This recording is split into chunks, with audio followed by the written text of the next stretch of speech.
Muhammad, nama seorang lelaki agung. Kami beriman kepadanya sepenuhnya jiwa dan raga.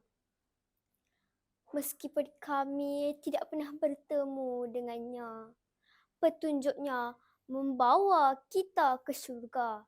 Ajarannya menjanjikan dunia sejahtera. Assalamualaikum dan salam nadi ilmu amalan membaca. Aimi Syuhaira binti Muhammad Hashim, nama diberi yang bergelar pelajar tahun 6 di Sekolah Kebangsaan Bandar Seri Alam, anak kelahiran Langkawi.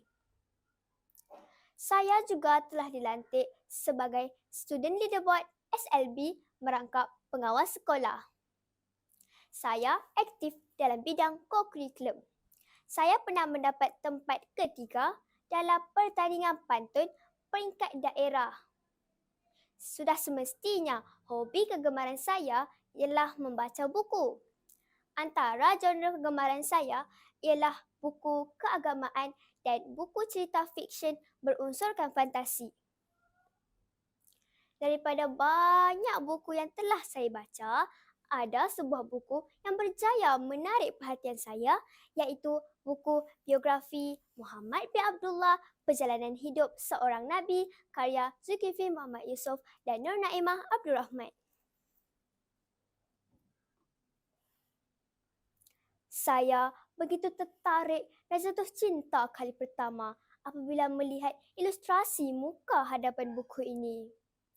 Walaupun buku ini bersaiz sederhana sahaja, tetapi sangatlah lengkap dengan cerita penuh perjalanan kehidupan Muhammad bin Abdullah sebagai Nabi utusan terakhir. Bak kata pepatah, tak kenal maka tak cinta. Mari kita berkenalan serba sedikit tentang buku ini. Buku ini ditulis oleh Zulkifli Muhammad Yusof dan Nur Naimah Abdul Rahman. Buku ini terbitan tahun 2011 oleh syarikat PTS Islamika Sendirian Berhad. Buku ini mempunyai 14 bab dengan 480 muka surat. Buku ini hanya berharga RM35 sahaja dan mudah didapati di mana-mana kedai buku berdekatan. Buku biografi Muhammad bin Abdullah mengisahkan tentang perjalanan lengkap kehidupan beliau sebagai seorang Nabi. Entri buku ini dimulakan dengan penulis mencoretkan serba sedikit tentang sejarah tanah Arab sebelum kelahiran Nabi Muhammad. Buku ini juga menceritakan tentang bagaimana sikap syirik masuk ke semenanjung Arab dan bagaimana agama Yahudi dan agama Kristian mula bertapak di semenanjung Arab. Saya berasa teruja kerana dapat mengetahui serba sedikit tentang sejarah tanah Arab. Pada bab yang terakhir buku ini diakhiri perjalanan cerita baginda dengan bertajuk Muhammad meninggal dunia. Peristiwa wafatnya baginda menyentuh hati saya sebagai seorang umat Islam.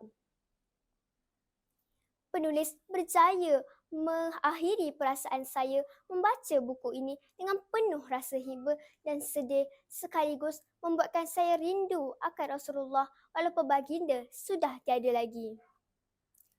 Kawan-kawan, terdapat banyak pengajaran yang telah saya peroleh sepanjang pembacaan buku ini.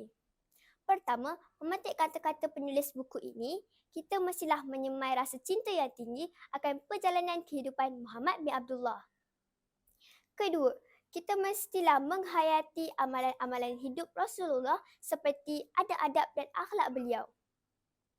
Tidak lupa juga perkataan keramat wahyu baginda iaitu Iqra yang bersesuaian dengan aktiviti nilam yang saya lakukan di sepanjang sesi persekolahan.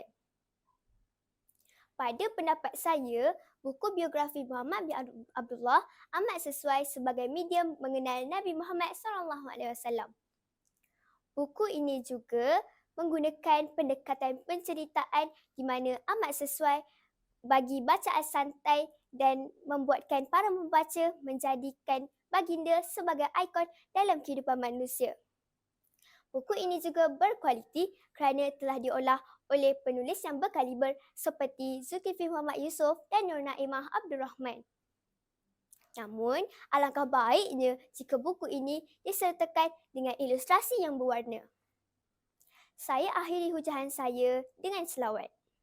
Allahumma salli ala Sayyidina Muhammad wa ala alihi wa ashabihi ajma'in. Sekian, terima kasih.